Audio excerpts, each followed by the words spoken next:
8 projects, 8 ruined lives, and every single one of them began with someone absolutely certain it would make their name. From a canal that ate a fortune to a factory that poisoned the men who built it, these are the stories nobody warns you about in school.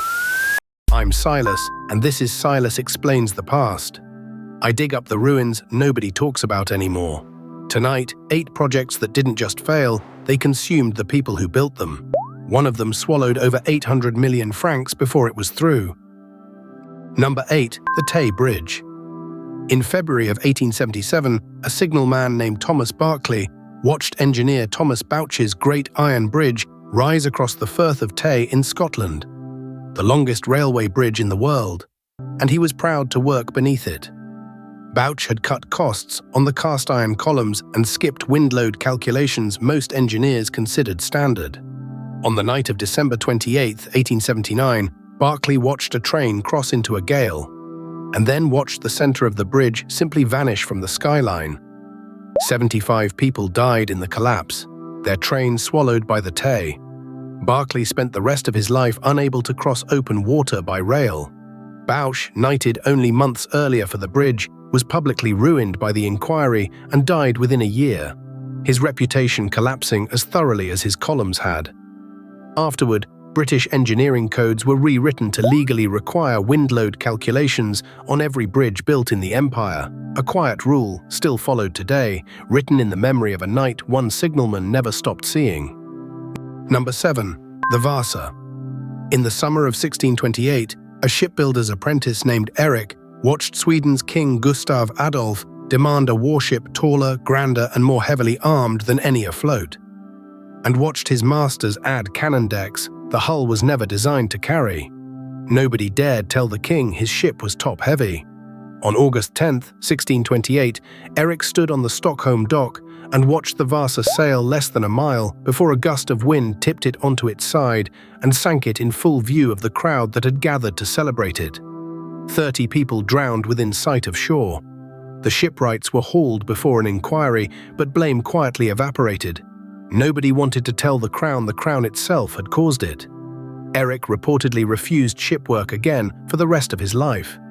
The Vasa sat on the harbour floor for 333 years until it was raised in 1961, astonishingly intact, and today stands as a museum centerpiece. A monument, Silas notes, to what happens when nobody in the room is willing to say no to the person paying for it. Number 6. The French Panama Canal. In 1881, a young accountant named Philippe Bunau-Varilla joined Ferdinand de Lesseps's grand plan to cut a sea-level canal through the jungle of Panama, flush with the glory of the Suez success behind them. Nobody accounted for yellow fever. Bunau-Varilla watched engineers, laborers, and financiers die by the thousands. Mosquitoes were not yet understood as the cause, while de Lesseps kept selling shares on optimism alone. By 1889, over 22,000 workers had died and the company collapsed, wiping out the savings of 800,000 small French investors and triggering a political scandal that reached the French Parliament itself. De Lesseps, disgraced and broken, died within a few years, his name attached forever to the failure rather than his earlier triumph. Bunau-Varilla spent decades obsessively lobbying to revive the project, eventually helping broker the American takeover in 1904. The canal was finally finished in 1914, but only after doctors identified mosquitoes as the killer, a discovery that reshaped tropical medicine for every project that followed. Number 5. The Radium dial factories. In 1917, a young painter named Grace Fryer took a coveted job at the United States Radium Corporation in New Jersey, hand-painting watch dials with glowing radium paint, taught to point her brush tip with her lips for a finer line. Nobody warned her the glow came from poison.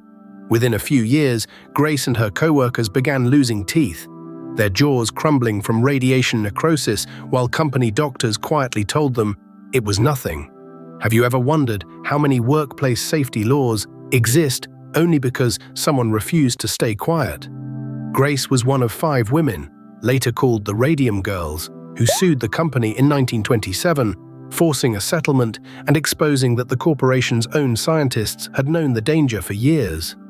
Grace died in 1933, but her case established the legal right of employees to sue for damages from occupational disease, a foundation of modern workplace safety law.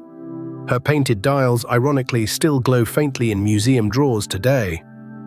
The last visible trace of the poison that took her. Number 4. The R101 Airship. In 1929, a young rigger named Walter joined Britain's Grand Imperial Airship program, watching engineers rush the R101 toward completion under pressure from a government eager to prove air travel could rule the Empire's skies. Nobody wanted to delay the maiden flight, even after test flights showed the ship was heavier and less buoyant than designed. On October 4, 1930, Walter watched the R101 lift off toward India, carrying government officials, including the very air minister who had pushed the schedule. Hours later, it crashed into a French hillside and burned, killing 48 of the 54 aboard. The disaster ended Britain's airship program almost overnight, and investigators found the crew had been told to fly despite known defects rather than delay a politically important departure. Walter, who had argued privately against the rushed schedule, spent years testifying at inquiries that changed nothing about the men already lost. What did change was aviation regulation itself. The crash helped establish the modern principle that a flight's political importance should never outweigh its safety checks, a rule tested and confirmed in blood over a French field. Number 3. The Hoosac Tunnel. In 1851, a young driller named Bernard Lynch signed on to blast a nearly 5-mile railway tunnel through the Massachusetts mountains, a project boosters promised would take 2 years. Nobody had accounted for the mountain's flooded rock or the raw new explosive nitroglycerin the engineers began experimenting with. Lynch watched friends vanish in cave-ins, drown in flash floods deep underground, and die in blasting accidents so frequent the tunnel earned a grim nickname among the workers: the Bloody Pit. Nearly 200 men died over the more than 20 years it took to finish, far past its promised schedule and many times over its original budget. Lynch himself survived, but reportedly refused to set foot underground again after finishing the job in 1875.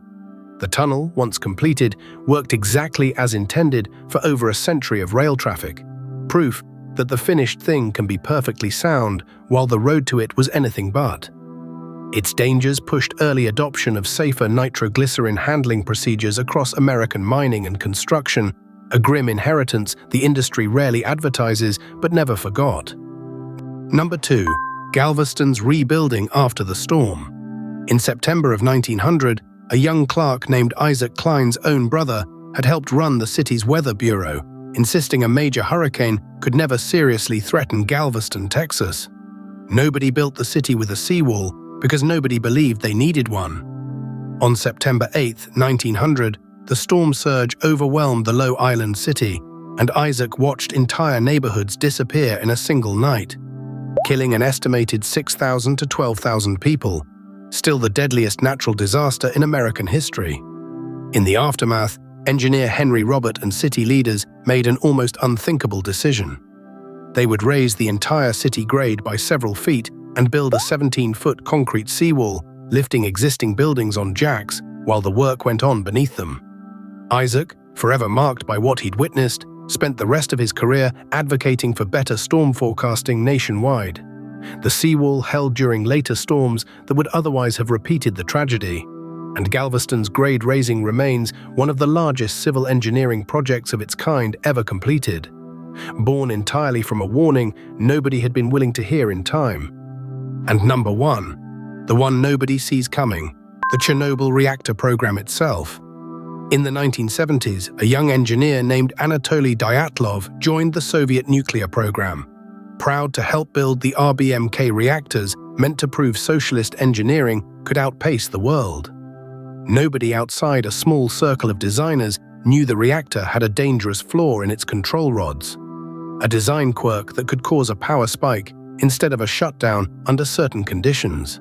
On April 26, 1986, during a safety test at Chernobyl's Reactor 4 that Dyatlov himself was supervising, that exact flaw triggered an explosion that blew the reactor apart, releasing radioactive material across Europe and forcing the evacuation of over 100,000 people. Dyatlov was tried and imprisoned, his name forever bound to the disaster, though the reactor's hidden design flaw had been known to Soviet officials for years before that night. The explosion forced a global rethink of nuclear reactor safety design and inspection, reshaping international standards still used today. Silas leaves you with this: the most cursed projects were rarely doomed by bad luck. They were doomed by warnings someone, somewhere had already written down. 8 projects, 8 warnings ignored, and in nearly every case, someone saw it coming and wasn't believed in time. That's the real curse, not bad luck, but silence. If you had to guess, which of these 8 would you have walked away from first? Tell me in the comments, and if you want more of history's forgotten warnings, subscribe. There are always more ruins worth walking through.